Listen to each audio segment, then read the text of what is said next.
Hello and welcome to Talk of Thrones, the show where I discuss Game of Thrones related content.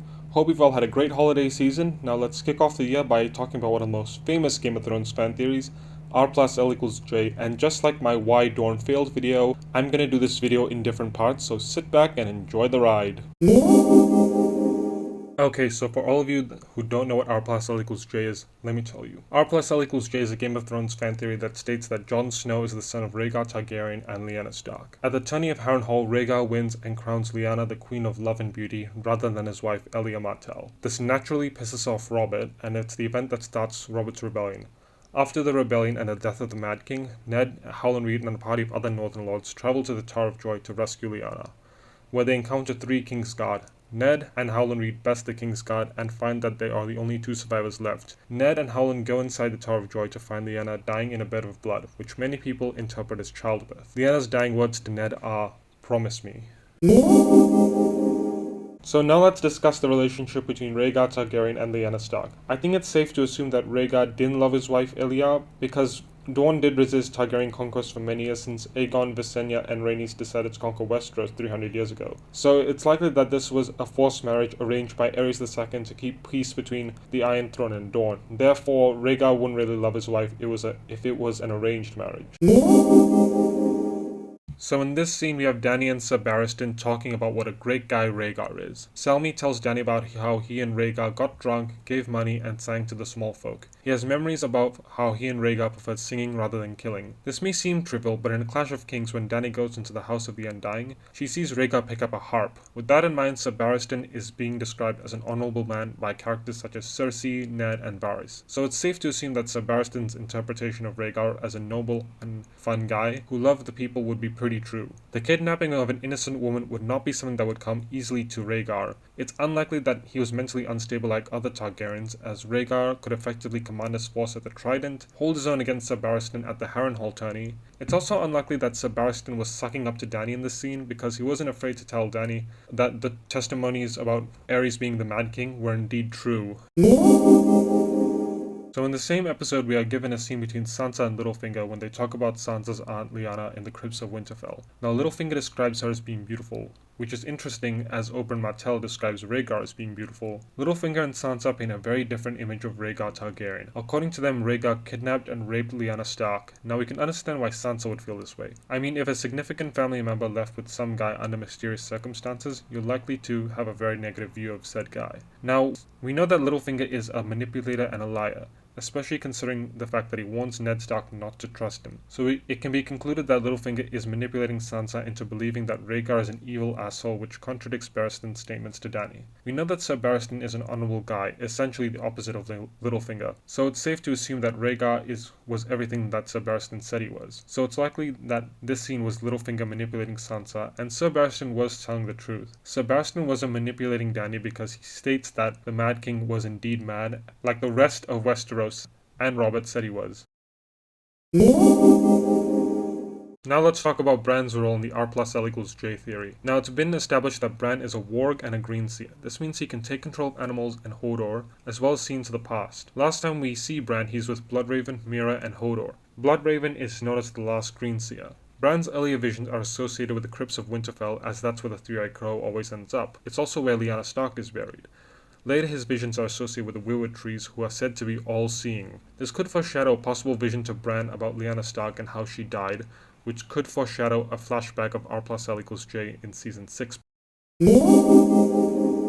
Now let's talk about Jon's supposed father, Ned Stark. Ned claims that Jon's mother was a wet nurse at Starfall, named Wyla. Now, this seems very out of character for Ned Stark, as he's a painfully honorable man, so it would seem very out of place for him to cheat on Catelyn. A more likely scenario would be that Ned would be lying to Robert about Jon's true parentage to protect him from Robert's wrath. Robert did seem pretty intent on having every Targaryen, even Aegon, Rhaenys, and Daenerys killed, which shows that he is not above killing children.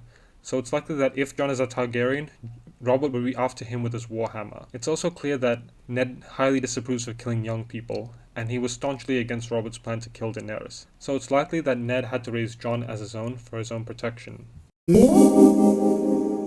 So now let's talk about the turning of the hands. So in this scene, Loras gives Sansa a red rose before he goes up against the mountain. This may seem trivial, but remember that Rhaegar gave Lyanna a blue winter rose. Since the Starks are associated with winter, it's likely that the Tyrells are associated with summer, seeing as the Reach's economy is based on agriculture and farming takes place during the summer. Not to mention that Sansa is a summer child, just like the rest of the Stark children. My point being is that this mimics the way Rhaegar gave the rose to Lyanna. This could be possible foreshadowing to reveal that Rhaegar gave the rose to Lyanna. If blue is the color of winter, then it's safe to assume that Martin would make red the color of summer. After all, the red woman Melisandre serves the Lord of Light, and light is associated with summer. And if light is associated with summer, then darkness can be associated with winter. So what we're seeing is the next generation of the tourney of Harrenhal. This would be a good way to foreshadow R+L = J.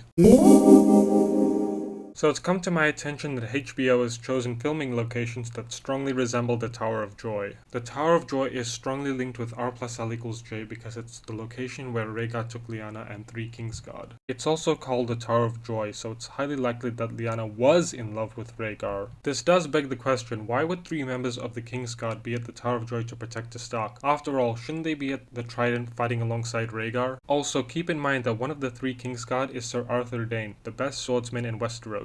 And it's highly likely that he's been cast as HBO is seeking out one of the best swordsmen in Europe. Maybe the 3 Kingsguard were assigned by Rhaegar to ensure the survival of the last Targaryen heir, which would be a plausible reason. There's also been leaked footage by a fan which shows a duel between Ned Stark's northern host and the Kingsguard. This could show the Kingsguard protecting Lyanna and baby Jon, who would become the heir to the Iron Throne after Rhaegar died at the Trident. The fight scene between the Northerners and the Kingsguard could be a way to illustrate the Kingsguard being at the Tower of Joy to protect Jon Snow, the true Targaryen heir. Also, when HBO does the previously on segment before an episode begins, they'll have very little time and can only show a few key scenes, so the Dany/Barristan scenes and Sansa/Littlefinger scenes will be short enough to foreshadow Jon Snow's parentage. So now let's talk about the Wall, arguably the biggest part of Jon Snow's life. There's 2 key figures at the Wall that prove R+L = J, Maester Aemon and Stannis the motherfucking Manus. When you're first introduced to Maester Aemon, he states that love is the death of duty. This could have many interpretations, but it could mean that Rhaegar's love for Lyanna killed his duty to be faithful to Elia of Dorne, which, like I stated previously, was most likely an arranged marriage. He also states that a newborn son is incomparable to a sense of duty. The scene ends when Jon realizes he's been talking to Aemon Targaryen the whole time. The mention of a newborn son and Jon's discovery of Aemon's identity are strong signs of R+L = J being true. Also, wouldn't it be cool for a known Targaryen to be speaking to an unknown Targaryen? So now let's move on to Stannis the motherfucking Manus. So in this scene we have Stannis shutting down Selyse's theory that Jon's mother was some tavern slut. He states that wasn't Ned Stark's way. Knowing Stannis, his statement is most likely true as it matches Ned's action in the series, as Ned is a painfully honorable man who would never cheat on his wife. Another thing to note in this scene is that when Melisandre states she needs to serve her lord, it immediately cuts to Jon. This clearly means that Jon is of extreme importance, such as the heir to the Iron Throne. Being Lord Commander of the Night's Watch is a meaningless position to the rest of the 7 Kingdoms because they are clueless as to what's going on and at the Wall, as well as the threat of the White Walkers and the others. So that's the evidence that I think could prove R+L = J to be true. Now, I know a lot of people have their own interpretation of Rhaegar and Lyanna's relationship, and that's great. Let me know what you think in the comments below. All feedback is much appreciated. Bye.